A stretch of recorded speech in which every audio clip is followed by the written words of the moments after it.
I want to go to something, dog. In your present situation, I assume you releasing this yourself, right? Yes, sir. Independent. I got a distro.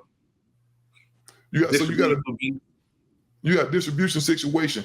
Are you happy, being the artist that you are, you've seen both sides of the coin because Ted got picked up by a major label. Which would you prefer to be on a major label, dog, or independent, running your own show like you are now? Me, it has to be the independent, and I'm gonna tell you why. Because I've had the both, you know what I'm saying? And like to any new artists out there, like I don't want to change your mind. Label deal may be the best situation for you. That's why I tell every artist, do what's best for them. And what's best for me, staying independent. And I say that because, man, it's nothing like having that creative control. It's nothing like being able to drop when you want to drop. It's nothing like dropping without all the red tape and, yellow flags. So, like, those are my biggest perks. But you still got your person signing with a label. So that's why I say do what's best for you. So with a label, man, you got these project managers. It's way more people on your team, but way more motherfuckers dipping in your check, because with a record deal, dog, when they tell you that you got to recoup, dog, see, what people don't understand, it's like you making $7, but they only crediting you for $1. Say it again. You feel what I'm saying? So you would never ever recoup. Or like, I felt like you'll never ever know just what's really going on. Because the money's not coming to you, you getting paid last. It's your money, but you getting paid last off your money. It didn't make any sense. And me, like the way I was brought, like I said, man, if I'm the catch, I need to be getting the money first and paying the team. That's the way my mind thinks. It's not me being selfish. It's just me knowing my worth. Yeah, now, we talked about Atlanta earlier. Atlanta is hot as fish grease. Now, not just its music. Y'all got a lot of pistol play going on out there, dog. I thought LA was bad in Chicago. Y'all right up there, dog. And I think it's because, you got the gas station. There's a nigga with a big ass iron on the side of his hip. You know what I'm saying? They out there doing it like that, man. With that being said, are you still presently in Atlanta? Yes, man. Born and raised. And it's about like anywhere you go, man. I'm not saying I won't never leave, but this my city. And you gotta be caught. I respect Atlanta. I respect the territories and just knowing how to move and respecting everybody's space, man. If I see that dude at the gas station with the 30, I'll make sure I speak to him first. I'm gonna make him feel known first, man.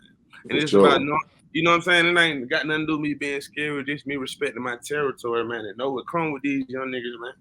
You know what I'm saying? Yeah, like, for real. You know what I mean? And I think that's one of the things that make Atlanta dangerous, dog, because I got family down there. My mama down there and everything else, so I'm in the A all the time. Yeah.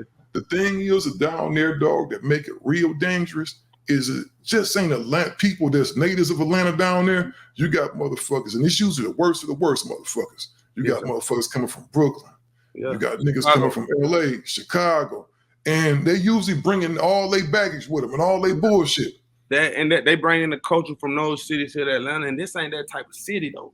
So I ain't gonna lie, like a lot of the ATLians, they've been with people who's from it, born and raised. A lot of them are leaving, man, because the culture of the city is not heavily felt like it used to be 10 years ago or 7 years ago. You know what I'm saying? Like a lot of the older people ain't going to the parks, the Piedmont parks no more to go walk. They're staying in the house, man, because with it being so much gun violence. Yeah, because I know one of the things, I was about to move to Atlanta, man. I had a house already set up and everything, and I was about to rent my crib to one of my homeboys out here in LA, right? And the thing that stopped me from moving down there, I remember I was down there, I stayed down there for like 2 weeks. I'm filling the city out, I'm going to the school district, doing all the shit you do when you're getting ready to move, right? I'm at the gas station, dog, and I hear somebody say, "Steele." I'm like, who the fuck? And I'm thinking it couldn't be nobody talking to me. I don't know nobody out here, and the people I do, they not out here in no gas station. "Steele, cuz, what's happening, my nigga?" And I'm like, "What's up, man? When you get down here, cuz?" And I'm like, "Man, I'm about to come on down in a minute. Man, me and the homies want to move down there." And I'm talking about this nigga, he a cool cat. He an acquaintance of mine, a nigga I know. But I'm like, man, if this nigga down here, ain't no telling who the fuck else down here. Come on, and then once I saw he was right around a couple blocks from where I was moving to, I said, hell no. I told my wife, I said, this is a no-go. I'm thinking I'm escaping some shit, and I'm coming right to the same bullshit I just left. I don't blame you. Because Atlanta's so small. It's so small, bro. It's smaller than what you think it is. Like Atlanta, it's so small, bro. Like, you know everybody. You know what I'm saying? It's like, and if you don't know them, you got a family member who does. That's what I'm saying. Yeah, for real. And you know what? One thing I wanted to ask, Afeen, maybe you can elaborate on this. I noticed that every region of the South has their own unique sound. And Atlanta, right about now, is the most bit sound and most duplicated and replicated sound in the motherfucking country. For sure. I always wanted to go ahead. It works. It looks good. It works. It looks good. So our people that see the dude on the corner, and he used to shine or ball or make something of himself. He got his life together. Atlanta has given, in so many different eras, a great version of, hey, if you're Black and you want to be successful, you want to be able to ball and ride around other people that ball and not be ashamed of me to feel bad because you're balling. For sure. Come here.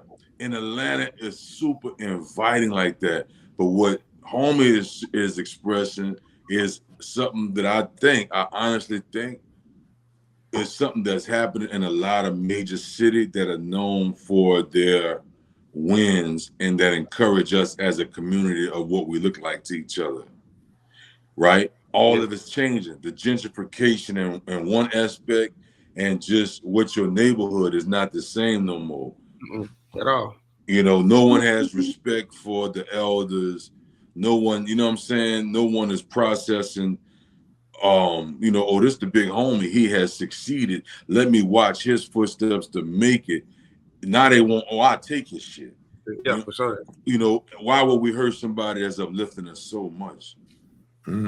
So I think those layers has changed. You know what I'm saying? But to fall back, of course, Atlanta has influence. And why wouldn't have Atlanta influence? I think most record companies say, God damn, this is doing so well. You know what I'm saying? I think people, it's no different than seeing Michael Jackson moonwalk across the stage. You know what I'm saying? I want to do that shit. Like, you know what I'm saying? So you got to respect that.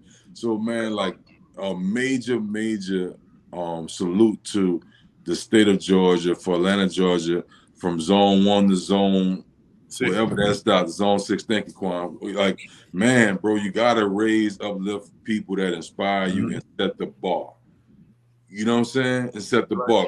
Quan then gave birth to a lot of artists out there. And that's what I was going to say. I'm going to tell you.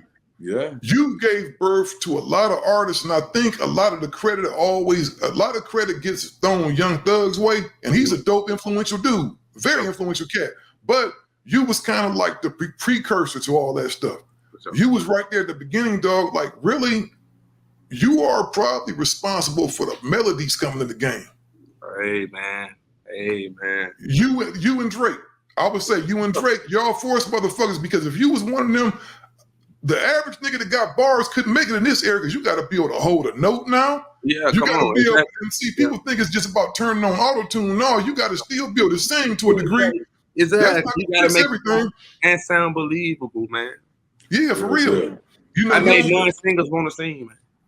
Yeah, you did, though, because you can actually sing. It's like, man, I'm like, man, because at first I was like, man, is he an R&B dude? Is he like a, maybe like a hybrid now?